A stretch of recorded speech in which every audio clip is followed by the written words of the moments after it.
네, 이완 기자, 청와대 내부 분위기, 뭐 자체 평가 같은 건 어떻습니까? 청와대 내부적으로는 성공적이었다는 평가가 많습니다. 문재인 대통령이 이 기자회견을 위해서 며칠간 준비를 많이 했거든요. 네. 그래서 여러 쏟아지는 질문에 대해서 답변을 잘 했다고 평가하고 있고요. 춘추관에서도 날카로운 질문을 해달라 사전에 요청할 정도로 준비를 철저히 했던 것으로 보입니다. 이완 기자도 현장에 있었는데 왜 질문 기회를 못 얻으셨어요? 제가 그 네 번째 줄에 앉아 있었는데요. 주로 앞줄에 있는 기자들을 많이 지목을 하시더라고요. 그래서 사실 24명의 그 기자가 질문 기회를 얻는 동안 저도 매번 손을 들었지만 아쉽게도 기회를 못 얻어서 다음엔 좀 더 앞줄에 앉거나 키를 키우거나 해야 될 것 같습니다. 알겠습니다. 자, 이런 형식의 기자회견을 뭐 타운홀 뭐 형식이다 뭐 이런 말도 하는데요. 2018년부터 이런 형식으로 바꿔서 하고 있는 걸로 알고 있습니다.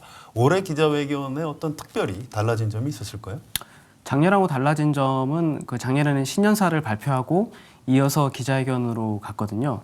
근데 올해는 신년사를 지난주에 했고 기자회견을 별도로 진행했습니다. 그러면서 작년보다 더 많은 시간을 질의응답에 할애할 수 있도록 했고요. 아무래도 신년사가 작년에 그 질의응답에 묻히다 보니까 그 나름대로 분리해서 메시지를 여러 번 나갈 수 있게 만든 것으로 보입니다. 네, 기자들이 한 200명 정도 참석한 걸로 알고 있는데요. 기자들, 그 참석한 기자들은 뭐 신청을 받았습니까? 어떤 기준으로 선발했나요? 청와대 출입 기자라면 누구나 신청할 수 있었고요. 사전에 신청한 기자들은 뭐 어느 회사든 몇 명에 상관없이 들어갈 수 있었습니다. 자리 배치도 그 도착한 순서대로 자기가 원하는 곳에 원하는 곳은 아니죠. 비어 있는 곳에 앉을 수 있도록 했고요. 그래서 사실 예전에는 기자들끼리 이제 뭐 각본을 짜는 거 아니냐, 시나리오가 있는 거 아닌가 이런 말들이 많았었는데요. 작년과 마찬가지로 올해도 기자들끼리 뭐 사전에 질문을 공유한다거나 아니면 대통령에게 먼저 질문지를 전달한다거나 그런 일은 없었습니다. 좀 일찍 온 기자들은 그럼 앞줄에 앉은 걸로 봐야 되는 거예요? 사실 일찍 왔다는 것도 좀 다른데요. 네. 청와대 내에서 이제 보안 검색을 마치고 이제 같이 버스를 타고 이동하는데, 그렇군요. 네, 마침 제가 버스를 탈 때 순서상 제일 뒷자리에 앉게 됐습니다. 네. 그래서 앞자리에 앉는 기자가 먼저 내리다 보니 그 기자들이 좀 더 앞에 앉는 효과를 가져가게 됐죠. 알겠습니다. 자, 문 대통령 이제 취임한 지 굉장히 오래됐죠. 한 30개월 지난 것 같은데 오늘이 네 번째 신년 기자회견, 100일 기자회견 포함해서 네 번째 기자회견이었습니다.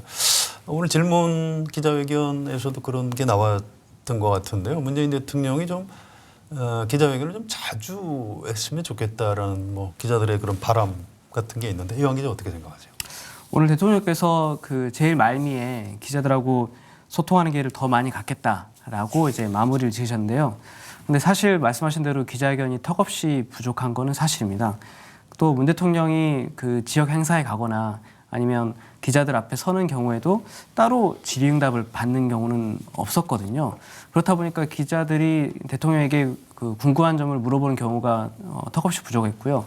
그래서 이번에 새 기자회견뿐만 아니라 좀 더 다양한 기회를 통해서 그 현안에 대해서 물을 기회가 많으면 국민들이 대통령의 진위를 좀 더 파악하기 쉽지 않을까 이런 생각이 듭니다.